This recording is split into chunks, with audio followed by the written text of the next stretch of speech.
Every single person out there should do something to try to educate themselves to make themselves better, more educated, more knowledgeable than they were the day before.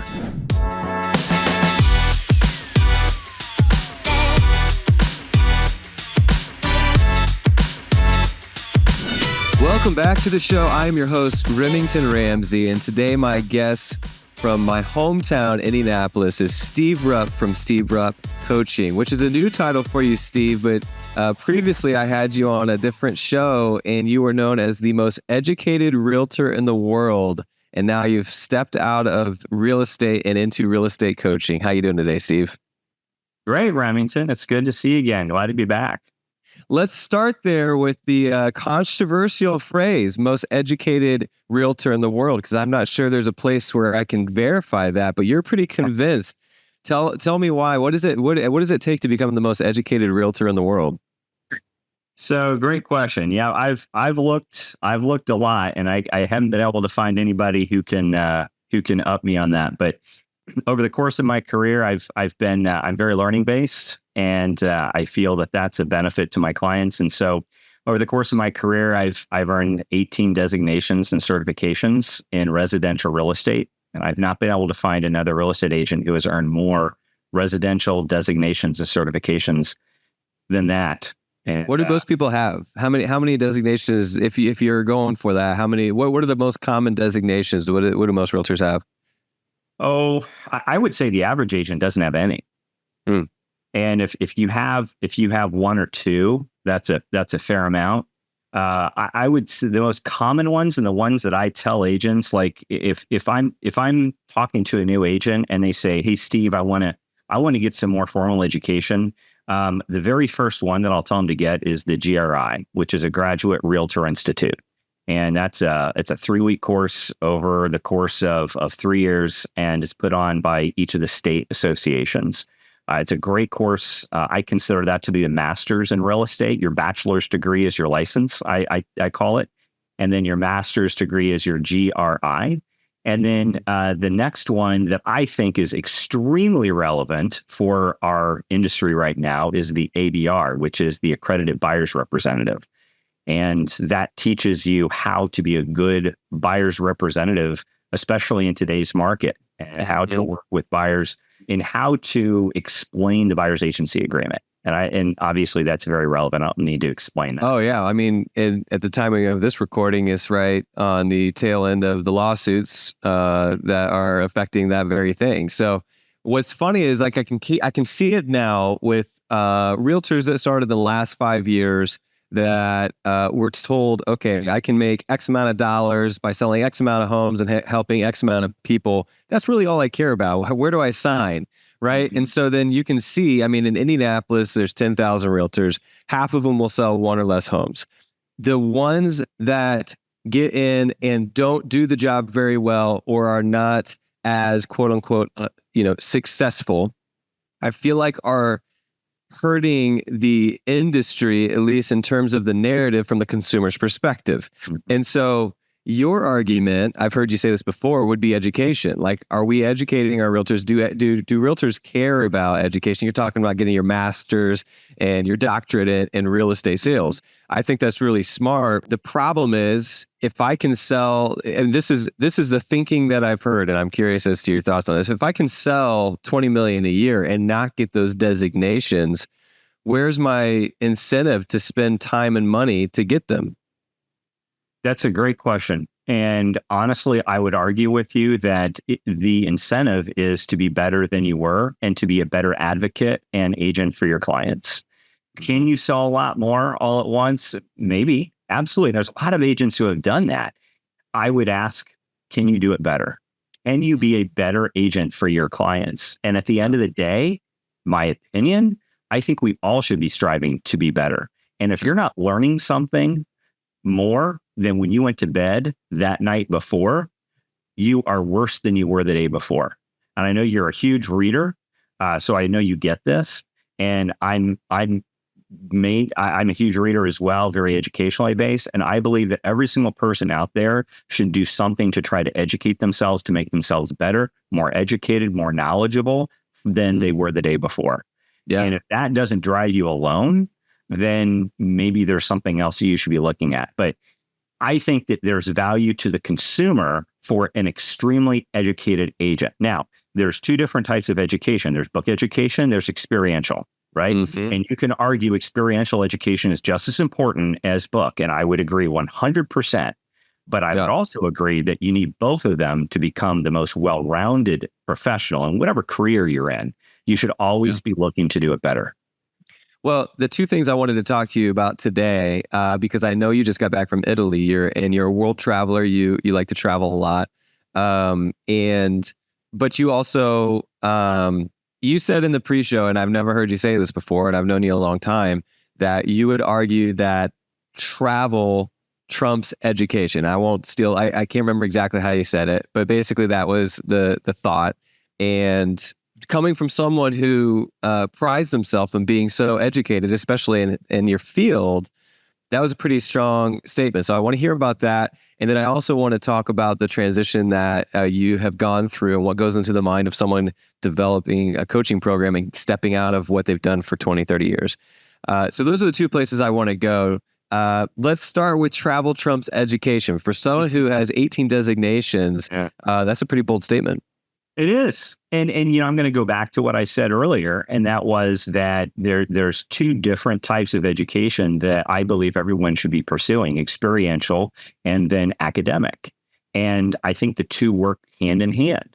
I do believe that there's a lot of people who cannot afford to travel, for whatever reason, whether it's time, whether it's money, whether it is a fear of flying, or whatever. They have a hard time with that. And I respect that 100%. I would also argue that a lot of learning happens outside of the classroom. Think college, for example. You've got so many opportunities in college with clubs, sports teams, learning about life. That happens outside of the classroom. Now, are you getting an education through books and so forth inside of the classroom? Absolutely. Is that important? Absolutely, it's important. But I would argue, and what we talked about in the pre-show is that if you and I'm not going to get all political, but I think it's pretty obvious that our country is pretty divided right now. Most people would agree that there's some very polarizing things happening right now to our country. And here's what I would argue. I would argue that over book reading, which is what I love to do. I love to read, I love to learn, and so forth, and that's really important. But above that, the experiential is the most important. And let me make my point by saying that what we talked about in the pre-show was, what if instead of looking for people's differences, that you look for similarities? Mm-hmm. And that's how we build relationships, right? And that's what all of us as salespeople, what are you doing when you go meet a client for the first time? You're looking for similarities. Yeah. You're looking for some common bonds. What if instead of everyone looking for all the differences and blowing those up, what if we look for all the similarities? And I would argue there's more similarities than there are differences. But what if we use travel to find those? What if we use travel to verify that hypothesis? And I've done it. I've traveled to over 22 countries. I've taken my kids with me every single time we traveled. We go to Europe almost every year. And one of the reasons we do that is because we want our kids to understand that people are different than they are. And we want them to celebrate those differences and come from curiosity instead of fear. And I believe that travel and getting outside of the classroom does that. Why is Europe your choice when it comes to travel? Great question. So my wife is Irish, I'm German and Polish. We just kind of feel drawn back to those. We love Europe. Our very favorite place to visit is Germany. I love the Alps, Swiss Alps, Italian Alps, German Alps, Austrian Alps. I love. Are you a history guy? Yeah, absolutely. Yeah. So history, obviously, there's tons of history over in Europe, a lot more so than what we have here. And they're just the hundreds and thousands of years of history that they have back there is absolutely unbelievable. For sure. So you mentioned reading. Have you ever read Meditations by Marcus Aurelius? I have not. I've heard of it, but I've not read it. So Marcus Aurelius, Roman emperor, conquered all of the known world, basically. You would think someone like that pretty much anyone else who attempted that was kind of a jerk and hated, and Marcus was loved. And he was actually, if you Google him, he's known more for being a philosopher than being an emperor. And he wrote his meditations, his book, while he was emperor. And it was pretty interesting to see how he was able to conquer the world and be loved at the same time, because it's mostly because of the respect that he gave other people. So kind of what you're talking about, finding those commonalities. And really, when you meet someone, instead of trying to get something from them, which is what you could argue pretty much every other dictator was doing, like, what can you do for me? Very narcissistic. Marcus was the opposite of that. And so, not to say that realtors should be trying to conquer the world, just selling more real estate, but Right. yeah. So I love your take on that. And how many years have you been in real estate? 25. So 25 years into real estate, you've seen it all, you've sold a bunch, and you decided, you know what? I think I'm done selling homes. I think I just want to teach people how to sell homes. How does that come about? And I remember talking to you about this. It was a pretty vivid memory you have of being like, oh, I think I'm done, which I don't know that everyone has, but can you describe that moment? Yeah. So, I mean, it was like a 3-year run-up period, honestly. It was not, there was a defining moment, but it was a 3-year run-up period where over the, from years about 22 to 25 in the business, it was starting to feel like a chore. And I kind of lost my love for it. You get a call from a high-end client, and it used to be that I would be all excited about it, and I wasn't anymore. And that was kind of my key to listen to was, hey, you're not excited about this anymore. And I'm sure my team could feel it, I could feel it, my family could feel it, I'm sure clients could feel it. And it was just one of those things where I was like, I need to make a change, but what do I do?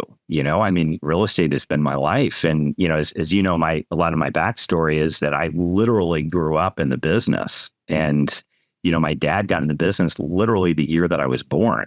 And he was in it for 25 years and started the number one Century 21 franchise in the world. And so I've known success in real estate. I've seen what it takes. I've seen how hard you have to work. And so I've been in it for 51 consecutive years in one way or another. And so it was my identity. And so think about that for a minute. And, anyone listening, think about that. You've done something for literally your entire life. And then all of a sudden you start feeling like it's not where you need to be. And I just saw these signs. First, it starts with a whisper, and then it gets a little louder, and then a little louder. And then you hear some screaming and maybe some signs saying, hey, dummy, listen, you need to be over here. And so I started thinking about what brings me joy. Real estate was not giving me energy. It was taking it away. And so that was kind of my key was I want to do, life is too short. I need to do something that makes me happy, not doing it because I feel obligated. Right. And it's not just for you. You mentioned your family, your team, and your clients. So you making this move is actually serving your clients better. If you're not feeling it and you're representing a client, you're not being the best you can for them. It's pretty admirable to step out of that role so that someone else who's all fired up can represent them. 100%. And so, that's not just a selfish move. No. And that's not just for real estate, it's for anything, and that's the point is that it takes a lot of courage. And, you've known me for a long time. I like routines. I like systems. I don't like change. And so this was really, really, really, really hard for me. But at the same time, something bigger was pulling at me saying, you need to do something different. And so, as usually the pain of staying miserable is stronger than the pull of going to something that is pleasurable. And so you got to get to that miserable part, that low, if you will, that rock bottom, if you will, before most people need to get there before they can bounce back and go in a different direction. That was kind of That's kind of me. So like December 13th of last year is when I was laying in bed and just kind of figuring out, it's like, what's going on? I was feeling lots of, torment inside and like, what am I going to do? I don't know. I don't know what I should do. And all of a sudden it just, my wife, we're in bed and I rolled over and I said, I think I'm done. Mm-hmm. And she said, what? And I said, I'm done. I'm done selling real estate. And she said, if you know my wife, you'll get it. She said, oh, you're going to go get a real job? And I said, well, I don't know about that. I don't know if I could ever work for anybody else, but I do know that I need to find something else. My whole family is teachers. And what I did was I had to look back within myself and look at what is it that I love doing. And when I look at that, it was teaching. I love teaching other people. I love helping other people become better. And so I'm like, you know what? Why don't I do that? I've been in the business my whole life. I've got all these designations, certifications. I've been coached my whole life. I've trained and taught other people. I think I'm halfway decent at it, and I love it. Why don't I do that? And you know what? The interesting thing, Remington, was that as soon as I made that decision, it was like a weight was lifted off my shoulders and I could breathe again. Yeah, it was really weird. But the story that I'm coming with now is that of you've got to dig inside yourself. If you feel whatever it is you're doing that you're being called to something else, you've got to find that strength within you to dig deep and to make that change, because there's something bigger for you out there. And for you not doing that and following that is actually doing the world a disservice. Everybody has unique ability and has a talent that they were born with. And if you are not doing what that talent is, you are actually not being the best that you can be and showing up for the world in the best way that you should. Do you think there's realtors that sell for 10, 20 years past when they should because they literally just don't know how to do anything else, and 100%. That's like their identity? Absolutely. I could have done it. I was doing really well. I was making tons of money, but I didn't love it. And that was the problem. And I am sure that there's a lot of real estate agents that do that. There's a lot, and not just real estate agents. There's tons of people in different careers that do that just grind it out. And that's miserable. I think part of it is like it's an industry that's pretty hard to retire in because it's hard to quantify your business and be bought out. But it looks like you've done a good job there. Now, I'm not going to ask for numbers or anything like that, but if you had to advise someone into being bought out or selling your business and retiring, whether you start into coaching or anything else, what was the process by which you did that?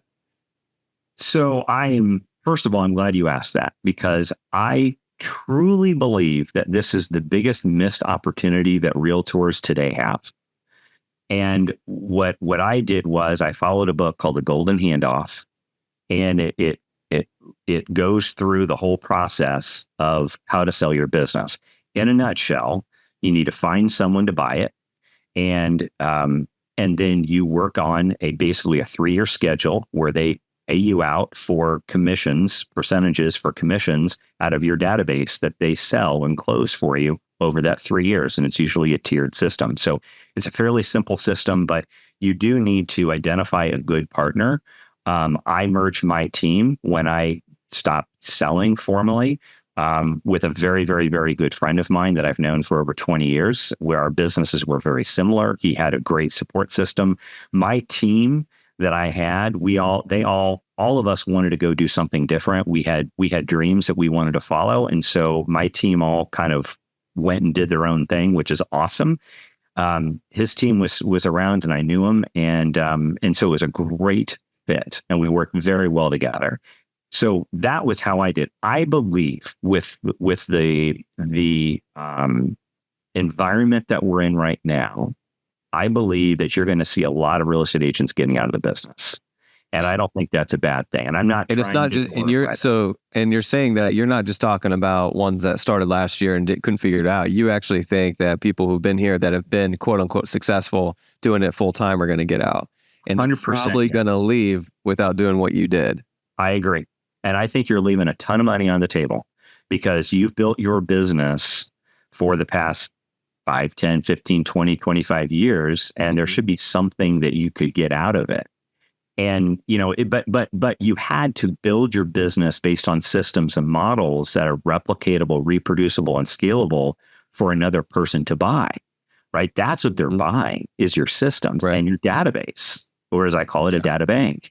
And if you don't have a good database or data bank with systems and models showing that they can reproduce the income that you've done, it's not worth anything. Let me tell you my number one limited thinking on this. Curious as to your thoughts. I want to work with Steve. I call Steve. He hands me off. That annoys me. I don't want to work with Steve's friend. I want to work with Steve.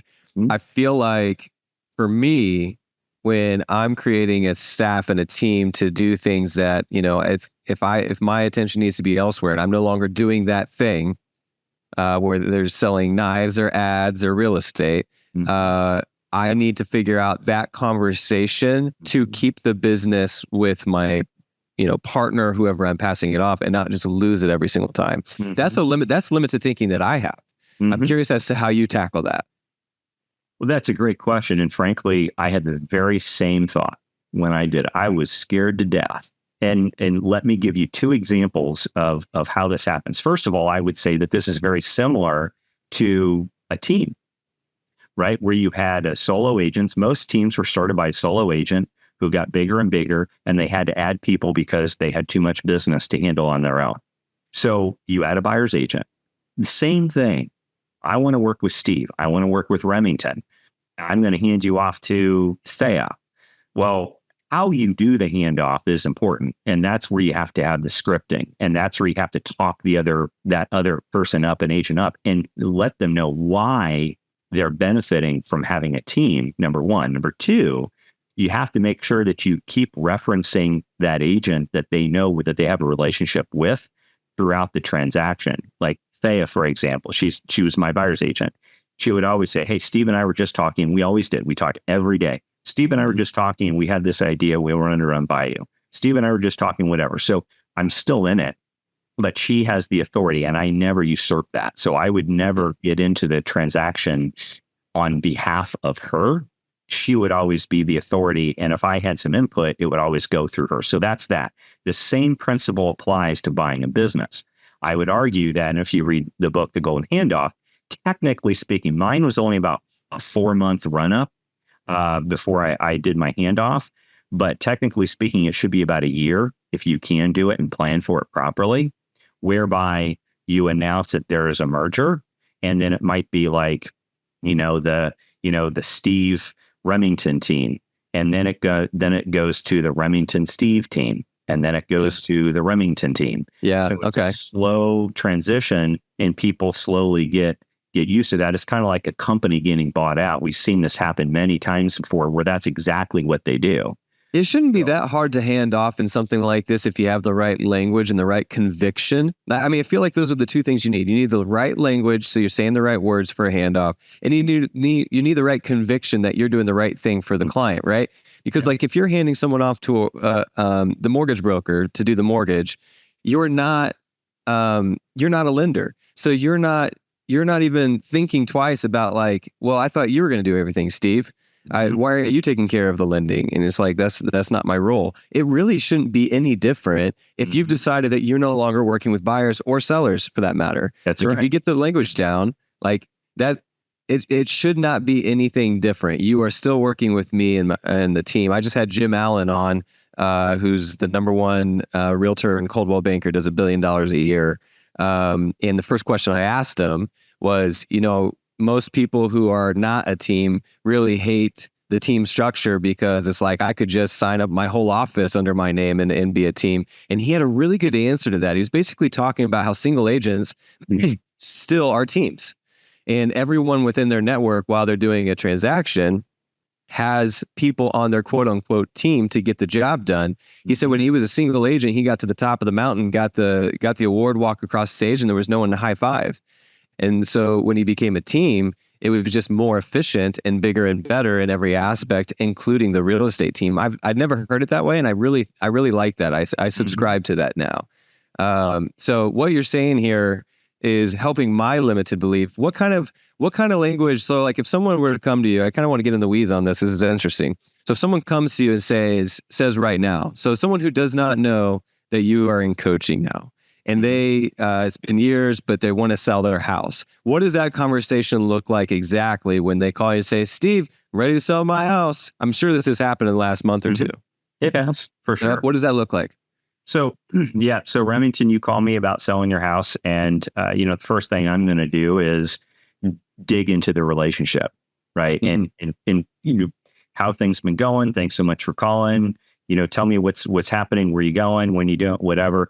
Hey, Remington, by the way, I don't know if you know or not, but I have actually been transitioning my business into coaching, which is where my passion lies now. I love teaching and training and helping other people.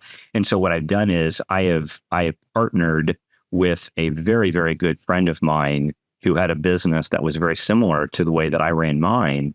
And he is handling the frontline work for all of my clients now. And his name is James, and he's got a great team. So what I'm going to do, Remington, is I'm going to connect you with Brittany, who is going to come out to your house, and she's going to get all the information.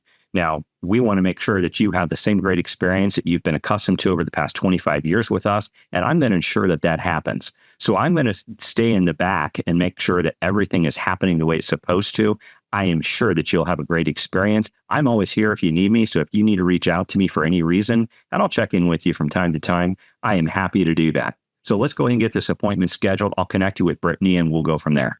Pretty simple. That you're putting a professional hat on. I think a lot of times we glorify people who wear a tank top and flip flops and are just your friend through the real estate process. But I think that can sometimes get lost in the professionalism where if I'm 30 years old and my 30-year-old friend wants to buy a house and he wants to use me, and now all of a sudden I'm like, sure, dude, let's do this. And we just kind of like are acting like friends the whole time. I think people like that. But at the end of the day, I actually think what they're really wanting is for you to put a professional hat on. Like I remember my first sales gig when I was selling knives. I was 19 when I started, and most kids were going to their appointments trying to sell knives to everyone's mom wearing a t-shirt and shorts. And I put on a tie because I really wanted people to not see the 18-year-old kid who is hanging out with Johnny and someone who's actually taking this serious. And I think that's lost. I mean, if we bring it full circle from what we talked about at the beginning of the show, I think that professionalism is lost at the attempt of just being a friend through the process. And I'll give you a good example in my own life. My uncle owns a kitchen cabinet company. And when I called him to get it done, he said, cool, sure, let's expedite this process because you're family, which felt really good in the moment. But when we expedited it, we missed very important steps that actually hurt us when we hit a snag and actually created a longer experience. And he called me halfway through. He's like, man, I am so sorry. I always forget this with family, but we forgot certain steps that are super crucial. And I should have just treated you like a client and still taken care of you. And I'm like, man, that is a life lesson for sure in the business. Well, and you're preaching my language. So everybody, the great thing about real estate is that you can choose to run your business however you wish. And there is no one right way to do it. But the way I was taught was basically, I was old school. I'm a banker. That's what I did before I got into real estate.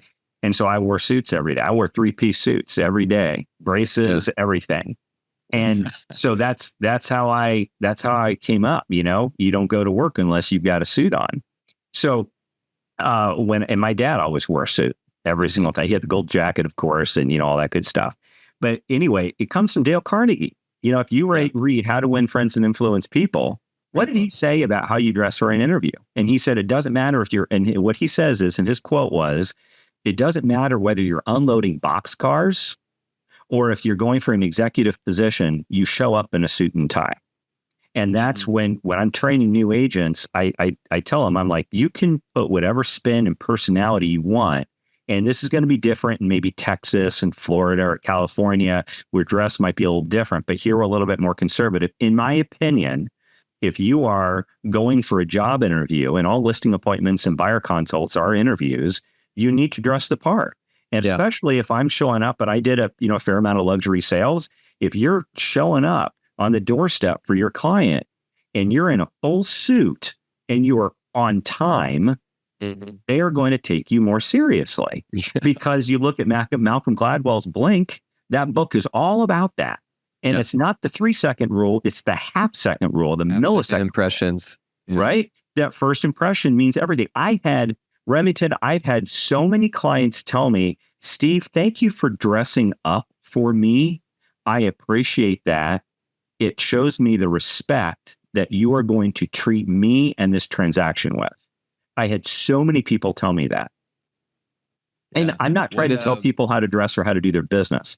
I'm just saying, if you want to make a really good first impression, kind of like what you were saying earlier, dress the part. We are selling very expensive houses. This is a high stakes game, and we're making a fair amount of money doing it. The least you can do is show the respect to your client, to dress up, and to show that you are the white collar professional that you want to be taken for. So is it possible that you could lose business by being too stuffy and not updating? Like I have. That's the other argument is, oh man, this guy's still wearing a suit and tie. Like where's the modern professional? I have lost business, and you're okay with that. You're just I'm totally fine with that. They're not my people. So we work with Butler University a lot, and probably we've represented over 125 Butler faculty and staff over the years. And I distinctly remember I had a professor one time that I was taking out showings, and we had agreed that we were filling each other out a little bit. And at the end of the day, we'd make a decision as to whether or not we felt we were a good fit. So we did. And at the end of the day, he got out of the car and he said, Steve, I don't think this is going to work.